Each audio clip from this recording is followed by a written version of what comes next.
છે જબરુ સાહેબ પણ ખબર તમને અમારા વિષ્ણુભાઈ સાહેબનું કામ છોકરાની પણ સાહેબોને ભણાવવાનું છે, સાહેબોને મદદ કરવાનું, માર્ગદર્શન આપવાનું, ખૂબ સરસ મજાની વાતો કરે.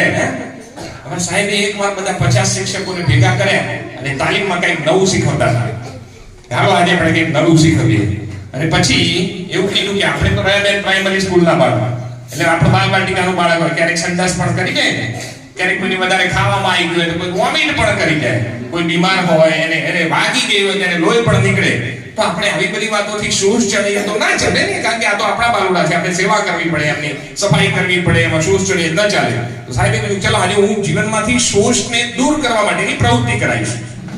સીઆરસી ભવનની બહાર પાછા માસ્તરો લઈ ગયા વિષ્ણુભાઈ, પછી એક ગટર હતી ત્યાં, પછી કીધું કે હું કરું ને એમ તમારે કરવાનું તો આપણા જીવનમાંથી શોષ નીકળી જશે.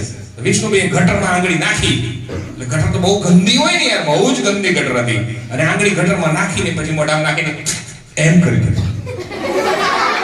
બધા વિચારમાં પડી ગયા, સાહેબે કર્યું, સાહેબે તો પહેલા જાતે કરે ને પ્રેક્ટિકલ, પછી બીજા સાહેબોને કીધું ને, બધા સ્ટાફ વાળાને પછી કીધું, 50 જણાને તમે હવે આવું કરો તો તમારા જીવનમાંથી શોષ નીકળી જાય, કારણ કે બાલુડાને કઈ તકલીફ થાય ને તો તમે સ્કૂલમાં પોતીકું સમજીને એની સેવા કરી શકો, મદદ કરી શકો. એટલે 50 જણા પછી માસ્તરીયા બેન મંડ્યા, ગટરનું ઢાંકણું ખોલીને બધા આંગળી દબોડી અને પછી એમ કરી જોતા.